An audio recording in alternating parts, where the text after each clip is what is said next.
नमस्कार साथियों, 107.8 FM radio जयघोष पर आप हैं अपनी दोस्त समरीन के साथ और कार्यक्रम शुरू हो चुका है विदुषी। और जैसा कि आप जानते हैं कि इस कार्यक्रम में हम आपकी मुलाकात कराते हैं समाज से जुड़ी उन महिलाओं से जिन्होंने अपनी ज़िंदगी में क्या करना है, कब करना है, कैसे करना है, इस डिसीजन को खुद लेने का फैसला लिया है और तय की है अपनी मंजिल अपनी शर्तों पर।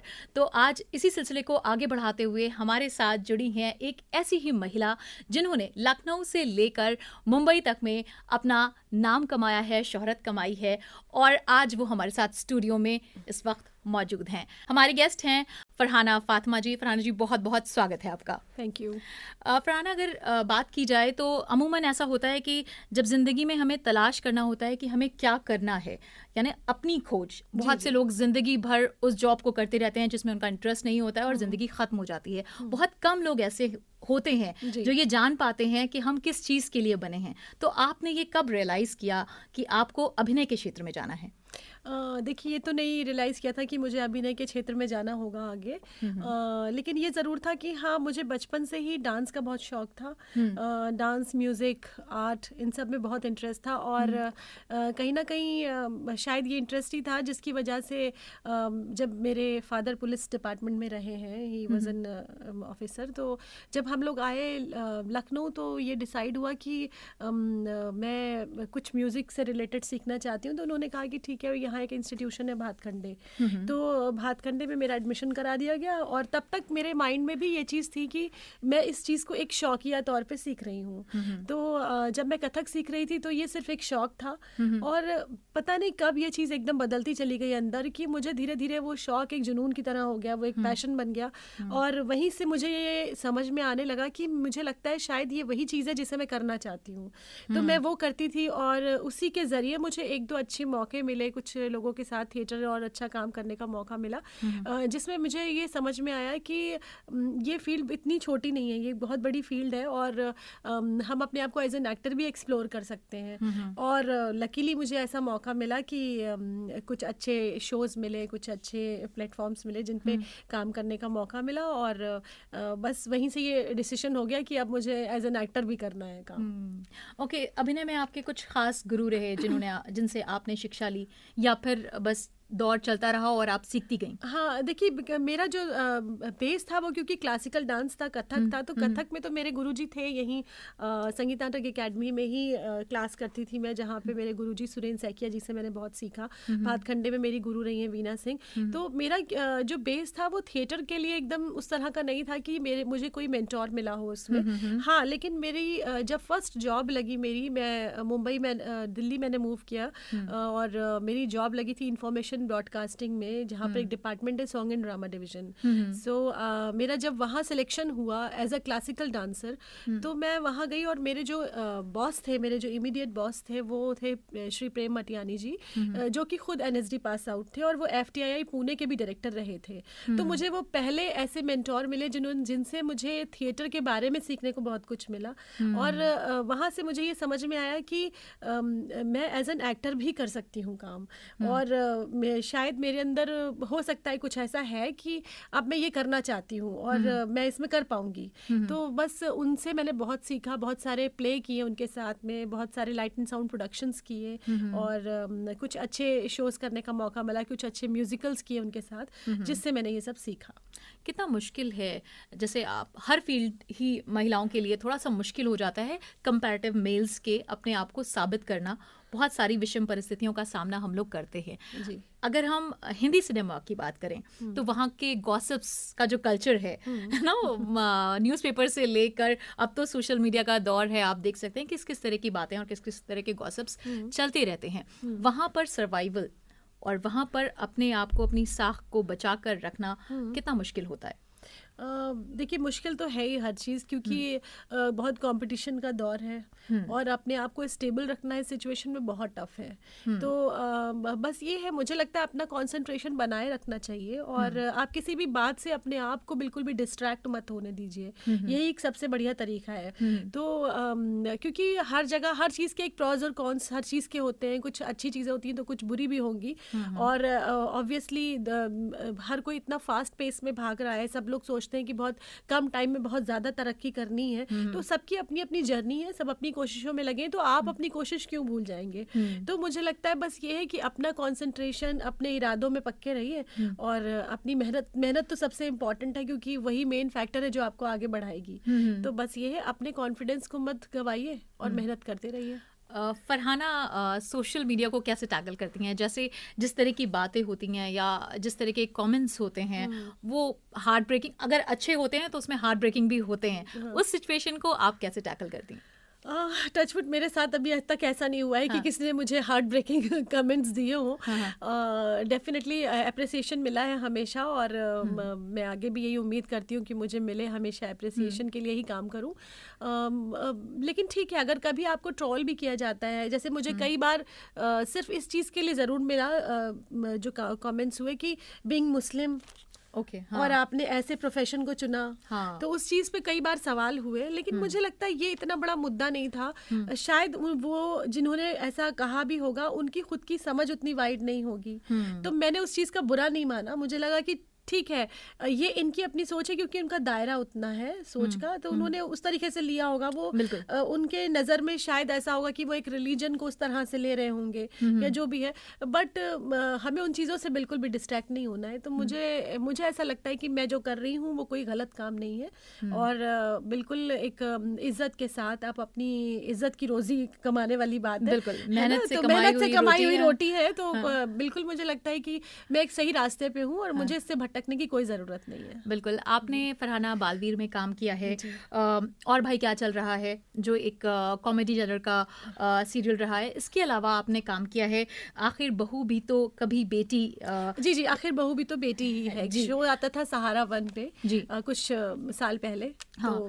तो आपको जैसे एक दौर था जब महिलाओं पर फोकस मूवीज बनती थी, लेकिन उसमें बेचारी अबला के तौर पे दिखाया जाता था कि उस पे दहेज प्रताड़ना हो रही है या फिर जुल्म हो रहा है बहू पे। इस तरह के बहुत सारे वुमेन ओरिएंटेड मूवी बनी है, कुछ में उसको एज अ लीड में हीरोइन के तौर पे, मतलब एक सशक्त महिला के तौर पे भी दिखाया गया है। क्या कुछ असर या क्या कुछ जागरूकता महिलाओं में आई है, और समाज में क्या बदलाव आया है सिनेमा की वजह से?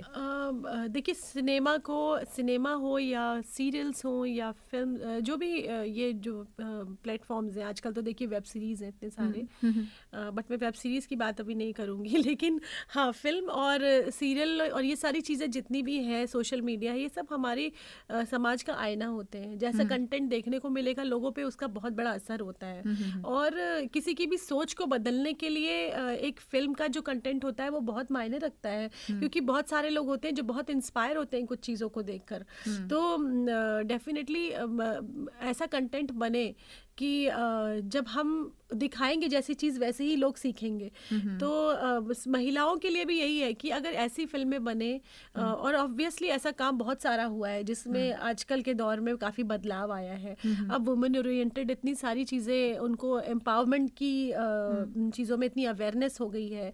सबसे इम्पॉर्टेंट है, देखिए, एजुकेशन इतना अच्छा एक ज़रिया है कि अगर सब एजुकेटेड हैं, अगर ख़ास तौर पे महिलाओं के एजुकेशन का होना तो बहुत ज़रूरी है। तो जब से ये एजुकेशन के ऊपर जोर दिया गया है इन सब चीज़ों पे, तो बहुत बदलाव आया है, और मुझे लगता है ये अच्छी तरफ ही जा रहा है। आपने एजुकेशन की बात की थी, तो उस नज़रिए से अगर देखा जाए तो एक महिला के सशक्त होने के लिए आपको क्या लगता है कि समाज की भागीदारी, एजुकेशन का क्या रोल है, और अपने ज़िंदगी के फ़ैसले खुद लेना और ख़ुद को सशक्त बनाना, ये एक महिला का फ़ैसला होना चाहिए, या फिर इन सारी चीज़ों का भी बहुत अहम रोल है? देखिए, बिल्कुल है, क्योंकि सब महिला एक लड़की को बड़े होने से पहले तो एक बचपन के दौर से जो गुजरना है वो तो उसके पेरेंट्स से या उसकी फैमिली से ही उसे मिलता है। तो मेरा कहना ये है कि फैमिली से ही अगर उसको वो माहौल मिलेगा ना कि नो मैटर व्हाट, कि वो फैमिली बहुत रिच क्लास है या वो मिडिल क्लास है या वो लोअर क्लास है, व्हाटएवर इट इज़, लेकिन अगर पेरेंट्स ही ध्यान देंगे कि मुझे अपने बच्चों को एजुकेशन ज़रूर देना है, ख़ास तौर पे बेटियों को, तो अगर वो बचपन से ही उनका जो है वो ठीक चलेगा, अगर उनको एजुकेशन दी जाएगी प्रॉपर, तो फिर ये मुद्दा ही नहीं आएगा। अगर वो खुद सेल्फ डिपेंडेंट, फिर बड़े होके वो अपने फैसले खुद कर सकती हैं, वो अपने आप को अच्छी जगह स्टेबल कर सकती हैं। और मुझे लगता है डेफिनेटली ये एक औरत का अपना फैसला होना चाहिए कि उसे किस तरफ जाना है, उसे क्या करना है, और अपने करियर का चुनाव करने का हक तो उसे ज़रूर होना चाहिए।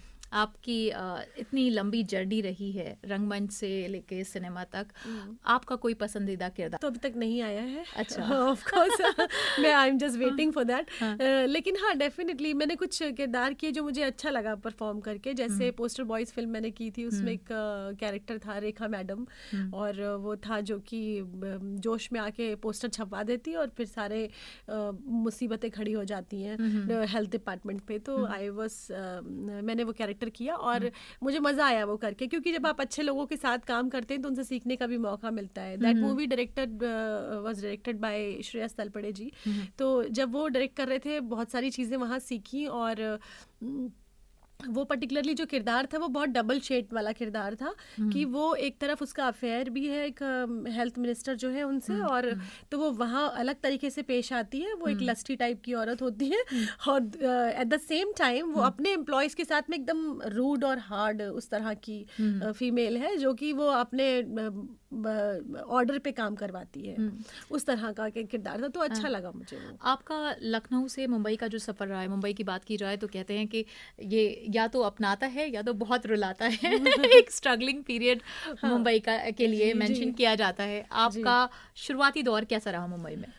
मेरा देखिए शुरुआती दौर तो डेफिनेटली बहुत स्ट्रगल रहा, क्योंकि मैंने ये फैसला अकेले किया था और मैंने बहुत बड़ा रिस्क लेके किया था। सबसे बड़ी बात मैं आपको बताऊं, मैंने बिकॉज मैं ऑलरेडी एक सेंट्रल गवर्नमेंट जॉब में थी और दिल्ली में मैंने जॉब ज्वाइन किया। ये ज़रूर था, मेरी एज उस टाइम बहुत कम थी, क्योंकि मेरी एजुकेशन चल रही थी, मैं ग्रेजुएशन कर रही थी उस टाइम, मेरा फाइनल था और तभी मेरी जॉब लग गई।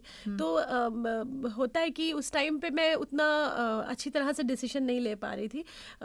मैंने जॉब ज्वाइन कर लिया और उससे भी 3 साल मैंने जॉब किया वहाँ पे। जब मेरा 4th ईयर स्टार्ट हुआ तभी मेरा माइंड काफ़ी डाइवर्ट होने लगा था कि मुझे ये तो नहीं करना है एटलीस्ट, मतलब जो मैं कर रही हूँ मुझे किसी 10 to 5 वाले लिमिटेशन में नहीं पढ़ना है। मैं अपना करियर, अपनी लाइफ अलग चुनना चाहती हूँ, मतलब मुझे एज एन एक्टर अपने आप को एक्सप्लोर करना है। तो वो फैसला मैंने जब लिया, तो क्योंकि वो मैंने खुद लिया था तो मुझे ही झेलना भी था, तो मैं मुंबई पहुँच गई वन फाइन डे और मैंने अपना बैग पैक किया और चली गई।